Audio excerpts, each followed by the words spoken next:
الحمد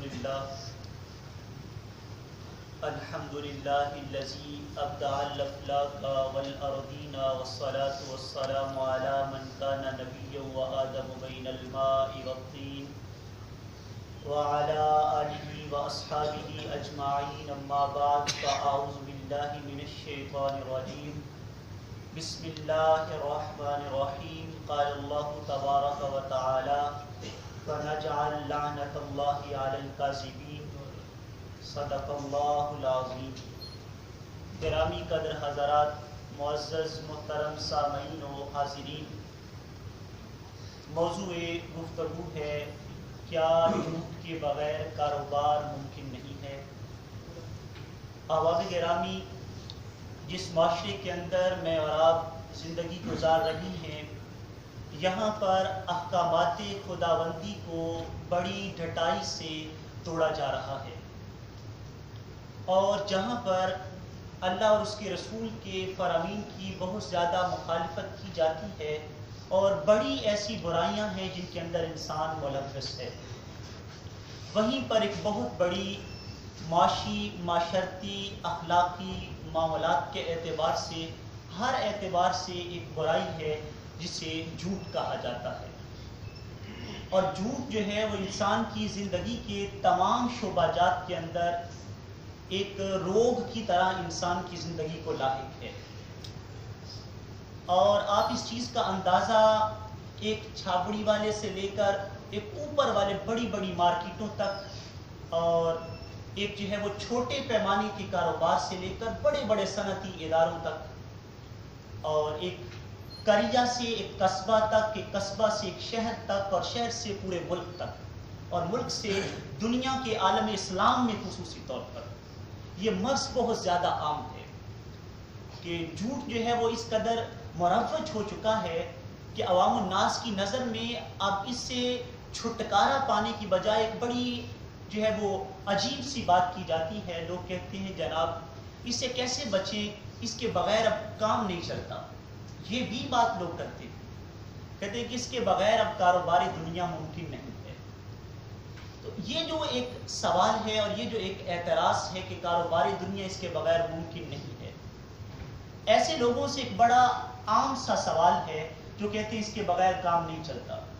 وہ یہ بتائیں کہ میرے بھائی وہ کون سا جرم ہے جس کو کرنے والا اپنے جرم کو غیر ضروری خیال کرے؟ ہر مجرم یہی کہتا ہے۔ آپ کبھی نشہ کرنے والے سے پوچھیں کیا اس کے بغیر زندگی گزرتی ہے؟ وہ کہتا ہے کبھی نہیں گزرتی۔ آپ کبھی سود کھانے والے سے پوچھیں کہ کیا اس کے بغیر بھی کوئی چارہ ہے؟ وہ کہے گا ہے ہی نہیں، سوال ہی پیدا نہیں ہوتا۔ آپ کسی بے حیا سے پوچھیں کہ اس زنا کے شعبے کے سوا بھی تیرا گزارا ہے؟ کہے گا ممکن نہیں۔ آپ حرام خور سے پوچھ لیں کہ کیا حرام کھانے کے سوا کوئی اور چارہ ہے؟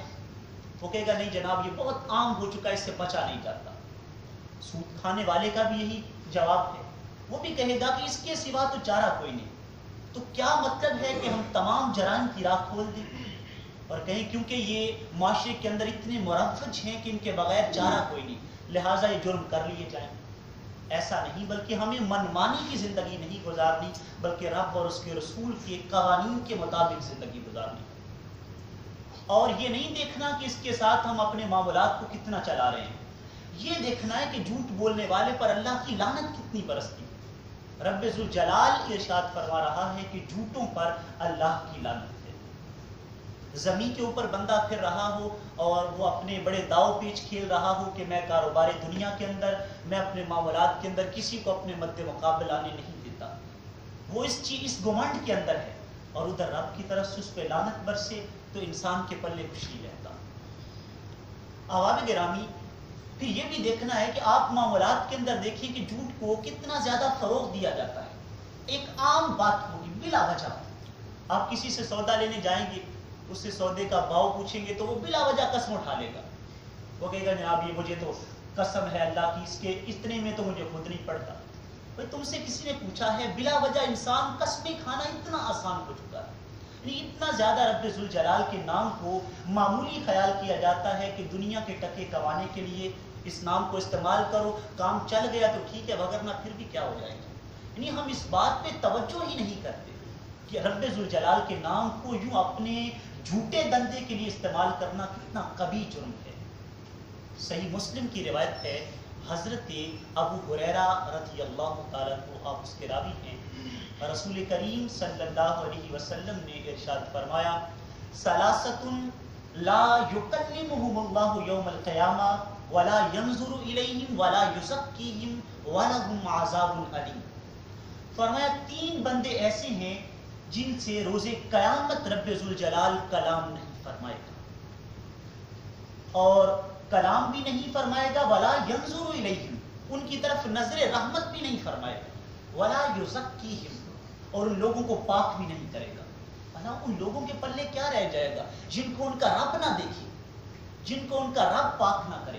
کون ہے جو پھر انہیں پاک کرے گا؟ جن کو رب ذوالجلال رسول کریم فرما رہے ہیں کہ رب نہ انہیں پاک کرے گا، نہ ان کی طرف دیکھے گا، نہ ان سے کلام کرے گا، اور ان کے لیے دردناک عذاب ہے۔ عذاب علیم کا ذکر منافقین کے زمرے میں بھی ہوا کہ ان کے لیے بھی عذاب علیم ہے، یہاں بھی عذاب علیم کے لفظ ذکر کیے، ان کے لیے دردناک عذاب ہے۔ وہ لوگ کون ہیں؟ فرمایا پہلا وہ بندہ ہے کہ المسبل، جو اپنے تہبند کو ٹخنوں سے نیچے تکبر کی بنا پہ لٹکاتا ہے۔ ایک وہ شخص ہے کہ جس کا کوئی عذر ہو، مثال کے طور پہ پیٹ بعض اوقات بڑا ہوتا ہے تو تہبند سرک جاتا ہے، تو ایک وہ شخص ہے جو جان بوجھ کے نہیں لٹکا رہا، اسے پتہ نہیں تہبند لٹکا ہوا ہے، لیکن ایک وہ بندہ ہے جو جان بوجھ کے لٹکاتا ہے اور تکبر کرتا ہے، اس چیز کو کبر کی علامت بنا کے معاشرے میں اکڑ کے چلتا ہے کہ تہبند کو میں نے نیچے چھوڑا ہوا ہے، شلوار کو یا تہبند کو ٹخنوں سے نیچے تکبر کی بنا پہ لٹکائے، تو فرمایا رب ذوالجلال نہ اس کی طرف دیکھے گا، نہ اسے کلام کرے گا، نہ اسے پاک کرے گا۔ دوسرا بندہ والمنان، کسی کو کچھ عطا کر کے تو اس کو احسان کو جتلاتا ہے، بار بار اس کو وہی بات یاد کروائے، میں نے تجھے فلاں چیز دی ہے، فلاں تجھ پہ احسان کیا، تو جب وہ احسان جتلا رہا ہے تو اس کی بھی وہی سزا ہے۔ اور تیسرے نمبر پر رسول کریم صلی اللہ علیہ وسلم نے ارشاد فرمایا، والمنفق سلعته بالحلف القاسم، جھوٹی قسمیں کھا کے اپنا مال بیچنے والا۔ ہم یہ سمجھتے ہیں کہ شاید وہ بڑا بندہ چالاک ہے، اس کے پاس بڑے گر ہیں، کہتے ہیں جی دیکھو جی کتنا ہوشیار ہے، اپنے مال کو بیچنے میں کتنا اس کے پاس داؤ پیچ ہے۔ یہ نہیں پتا ہوتا اس نے تو اپنی آخرت کو تباہ کر لیا ہے، اس نے تو اللہ اور اس کے رسول کو ناراض کر دیا ہے۔ فرمایا والمنفق سلعته بالحلف القاسم، جو جھوٹی قسم کھا کے اپنا مال بیچتا ہے، رب نہ اسے دیکھے گا، نہ اسے کلام کرے گا، نہ اسے پاک کرے گا، اور اس کے لیے دردناک عذاب ہے۔ مسلم کی یہ ایک اور روایت ہے، رسول کریم صلی اللہ علیہ وسلم نے ارشاد فرمایا ایاکم والحلف القاسم، فرمایا کہ ایاکم وکثرت الحلف، فرمایا کہ بہت زیادہ خرید و فروخت کے اندر جو قسمیں ہیں یہ کھانے سے اپنے آپ کو بچاؤ، کیونکہ قسمیں کھانے کے ساتھ تم سودا تو بیچ لیتے ہو، نفع بھی کما لیتے ہو، لیکن بعد میں وہ تمہارا نفع تمہارے پاس بچ نہیں سکتا، وہ ختم ہو جائے گا، ضائع ہو جائے گا، کیونکہ اس کی بنیاد ایک جھوٹ پر رکھ دی گئی۔ اور یہ بات اللہ کے رسول صلی اللہ علیہ وسلم ارشاد فرما رہی ہیں، جن کی بات کے اندر کسی قسم کا کوئی شک و شبہ نہیں ہے۔ انہوں نے فرمایا جو جھوٹی قسم کھا کے نفع کماتا ہے، پکی بات ہے اب اس کے پاس نفع بچ نہیں سکے گا۔ آپ نے دنیا میں کتنے لوگ روتے نہیں دیکھے، کتنے لوگ بے قرار نہیں دیکھے، بڑے بڑے اونچے پیمانے پہ ان کے کاروبار، آپ ان سے حال پوچھیں گے وہ کہیں گے حال ہی کوئی نہیں، آپ ان سے ان کے معاملات کا پوچھیں گے، انہوں نے کہا جناب بالکل تباہ و برباد ہے، اور روتے پھریں گے زمانے کے اندر، حالانکہ کام کاج کے اندر وہی لوگ بڑے ہوشیار ہوں گے۔ آخر ایسا کیوں ہے؟ ہم نے کبھی یہ نہیں سوچا کہ انہوں نے بنیاد اپنی جھوٹ پر رکھ دی، جس چیز کی بنیاد ہی جھوٹ پر ہو اس میں برکت کبھی نہیں آ سکتی۔ رسول کریم صلی اللہ علیہ وسلم نے ارشاد فرمایا جھوٹی قسمیں کھانے سے سودا تو بک جاتا ہے مگر اس کے اندر برکت اٹھا لی جاتی ہے۔ جس کام میں برکت ہی نہ ہو اس کے پاس، انسان کے پاس اس کے اندر کچھ بچ نہیں جاتا۔ رسول کریم صلی اللہ علیہ وسلم کے فرامین سے ہمیں یہ درس مل رہا ہے کہ ہم اپنے آپ کو اس جرم سے بچائیں، چاہے وہ خرید و فروخت ہو، چاہے ہمارے کاروباری معاملات ہوں، چاہے دفاتر ہوں، چاہے کارخانے ہوں، فیکٹریاں ہوں، یا ہمارے گھریلو معاملات۔ امام الانبیاء علیہ الصلوۃ والسلام نے ارشاد فرمایا التجار یحشرون یوم القیامہ فجارا، تاجروں کو روز قیامت فاسق و فاجر بندے کی صورت میں لایا جائے گا۔ جو تجارت کرنے والے ہیں ان کو فاسق و فاجر کی صورت میں لایا جائے گا، بہت بڑے گناہگار کی صورت میں۔ لیکن ہر تاجر کا حال یہ نہیں ہوگا. ہر تاجر کو اس صورت میں نہیں لایا جائے گا. الا من اتقى، ہاں جس نے تقوی اختیار کیا، وبر وصدق، اور اس نے نیکی کے کام کیے. اور حال کچھ بھی ہو، لوگ کہ یار جھوٹ کے بغیر نہیں چلنا، وہ کہے میں چلا کے دکھاتا ہوں. لوگ کہ یار اس گورکھ دندے کے بغیر یہ نظام زندگی نہیں چلتا، وہ کہے میں چلا کے دکھاتا ہوں. اور جہاں پہ حال وہ ہو کہ اعظم نے کہا تھا کہ جھوٹ سے، مکر سے، تشدد سے خوب جی بھر کے کام لو بھائی، اس جہاں میں خلوص کی امید، ارے اللہ کا نام لو بھائی. جہاں کسی کو کہا جائے کہ خلوص اختیار کرو، سچ بولو، کہتے جاؤ بھائی تم تو کسی پرانے دور کی بات کرتے ہو، بھائی آج تو ایسا نہیں تھا. اس دور میں بھی وہ تاجر جو کیا کرے، من اتقى وبر وصدق، تقوی اختیار کرے، نیکی کے کام کرے اور سچ بولے، کچھ بھی ہو جائے وہ سچ بولے. ایسا بندے کا انعام کیا ہوگا؟ امام الانبیاء علیہ السلام کی زبان سے وہ مقدس انعام بھی سن لیں. رسول کریم صلی اللہ علیہ وسلم نے فرمایا الصادق، کہ وہ تاجر، التاجر الصدوق الامین، وہ تاجر جو سچ بولنے والا ہے اور امانت دار ہے، نہ خیانت کرتا ہے نہ جھوٹ بولتا ہے. اس کا مقام کیا ہے؟ مال انبیاء، وہ انبیاء کے ساتھ ہے، والصدیقین، سچوں کے ساتھ ہوگا، والشہداء، اور شہیدوں کے ساتھ روز قیامت اس کو اٹھایا جائے گا. ہے وہ تاجر ہے، دنیا میں وہ روٹی روزی کے لیے جو ہے وہ گھومتا پھرتا رہا، تجارت کرتا رہا، ایک چھابڑے پہ لگا کے چاہے وہ فروٹ ہی کیوں نہ بیچتا ہو، سچ بولتا ہو، امانت دار ہو. فرمایا روز قیامت رب ذوالجلال اسے نبیوں کے ساتھ رکھے گا، اسے سچوں کے ساتھ رکھے گا، اسے شہیدوں کے ساتھ رکھے گا. کہاں وہ شہید کے اپنی جان کے ایک ایک قطرے کو رب ذوالجلال کی راہ میں لٹایا، کہاں وہ سچائی کے عظیم ترین مرتبے، کہاں وہ نبوت کے عظیم ترین مقام. فرمایا رب ذوالجلال اس تاجر کو اس انبیاء کے زمرے کے اندر، ان کے ساتھ، ان کی صفوں میں، ان کے ساتھ جو ہے وہ شامل کرے گا، اور ان کے فیضان کو یہ لوٹے گا. اور تاریخ ایسے تجار سے، ہمارے اسلاف سے خالی نہیں رہی جنہوں نے ہمیں تربیت ہماری کی ہے کہ ہم نے دنیا کے معاملات کو نہیں دیکھنا، ہم نے اللہ اور اس کے رسول کے فرامین کو دیکھنا. امام غزالی رحمۃ اللہ تعالی علیہ نے ایک بڑی پیاری مثال دی ہے.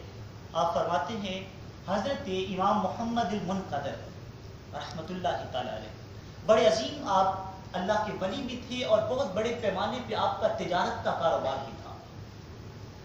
آپ ایک دن کسی کام سے جانے لگے تو اپنے شاگرد کو دکان پہ بٹھایا، کہا کہ یار یہ کپڑا 5 درہم کا ہے، یہ 10 کا ہے، 5 والے کو 10 میں نہیں بیچنا تو 10 والے کو 10 سے بڑھانا نہیں. آپ چلے گئے. جب دوبارہ پلٹ کر آئے تو شاگرد نے غلطی کے ساتھ کسی شخص کو 5 درہم والا کپڑا 10 میں بیچ دیا. آج کل ایسا ہوتا تو استاد اس کو شاباش دیتا کہ یہ ہے جس کو داؤ پیچ چلانے آتے ہیں، یہ بندہ ہے کہ جس کو فراڈ کرنا آتا ہے، یہ ہے بڑا جناب تو نے ہوشیاری کا کام کیا. لیکن امام محمد المنقدر رحمۃ اللہ تعالی کو جب پتہ چلا تو آپ رو پڑے، کہا یہ تم نے کیا کیا، تم نے تو میری زندگی اور آخرت کو تباہ کر دیا. شخص نے کہا حضور وہ بندہ اپنی مرضی سے وہ خوش ہو گیا تھا، جب میں نے اس کو ریٹ بتایا اس نے کم بھی نہیں کروایا، وہ لے گیا. آپ نے فرمایا نہیں، ایمان کا تقاضا یہ نہیں ہے. میں ڈرتا ہوں روز قیامت مجھ سے رب نے پوچھ لیا تمہاری دکان پہ یہ دھوکہ دہی کیوں کی گئی، تمہارے کاروبار کے اندر ایسا کام کیوں کیا گیا، تو میں کیا جواب دوں گا؟ کہا مجھے بتاؤ وہ بندہ کدھر گیا ہے. یہ ہیں اللہ والے لوگ، یہ ہیں جنہوں نے ہمیں زندگی گزارنے کا ڈھنگ سکھایا ہے. کہا وہ شخص کدھر گیا ہے؟ اس نے عرض کی حضور اس سمت گیا ہے. تو آپ اس سمت چل پڑے، اس شخص کی نشانیاں پوچھ لی، سارا دن دوڑ دھوپ کرتے رہے، سارا دن جو ہے وہ کوشش کرتے رہے کیوں اس بندے کو ڈھونڈا جائے جو مہنگا سودا لے گیا ہے، اس بندے کو ڈھونڈا جائے جو میری دکان سے جس کو جو ہے وہ ظاہر جس کو دھوکہ دے دیا گیا ہے. آپ نے تلاشی وسیار کے بعد جو ہے اس شخص کو جا کے جب ڈھونڈا تو اس سے کہا کہ یار یوں تم میری دکان سے سودا خرید کے لائے ہو اور ایک 5 والی چیز تم 10 میں لے آئے. اس نے کہا حضور آپ کو کیا اعتراض ہے جب میں خود اپنی مرضی سے لے آیا؟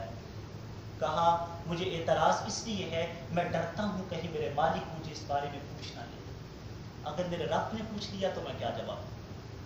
اگر یہ ضابطہ آج کے تمام لوگوں کے پاس آ جائے، دنیا سے نہ ڈریں، دنیا کے اندر یہ نہ دیکھیں یہ بندہ کوئی غریب ہے، یہ بولا بالا، یہ سیدھا سادہ، اسے دا لگا لیا جائے، یہ بڑا ہوشیار ہے، اسے دا نہ لگایا جائے. دیکھا جائے کہ رب کیا کرے گا، مالک کو دیکھا جائے، اس کی طاقت کو، اس کے جو ہے وہ قدرت کو، اس کی توانائیوں کو دیکھا جائے، گاہک کی توانائی کو نہ دیکھا جائے یا مد مقابل بندے کو نہ دیکھا جائے. کہا میں رب سے ڈرتا ہوں. لہٰذا بڑی کوشش کے بعد آپ نے جب اسے 5 درہم واپس لوٹائے، وہ شخص آگے گیا تو اس نے لوگوں سے کہا یار یہ کون ہے؟ لوگ تو ہاتھ سے پیسے چھین لیتے ہیں تو حال کوئی نہیں پوچھتا، یہ بندہ کون ہے؟ اس کے تو ذات کا کمال ہے جو پیسے واپس لوٹانے آیا ہے۔ لوگوں نے کہا تم نہیں جانتے، یہ اللہ کے ولی حضرت امام محمد بن منقدر رحمۃ اللہ تعالیٰ ہے۔ اس شخص نے پھر ایک بات کی، اس نے کہا خدا کی قسم ہے، میرا اس بات پہ اعتقاد اور یقین ہے، اگر کسی علاقے میں بارش نہ ہو رہی ہو، اگر کسی علاقے میں رب کی طرف سے رحمتوں کی برسات نہ ہو رہی ہو، لوگ اس بندے کا وسیلہ دے کے دعا کریں تو رحمتوں کی برسات ہو جائے۔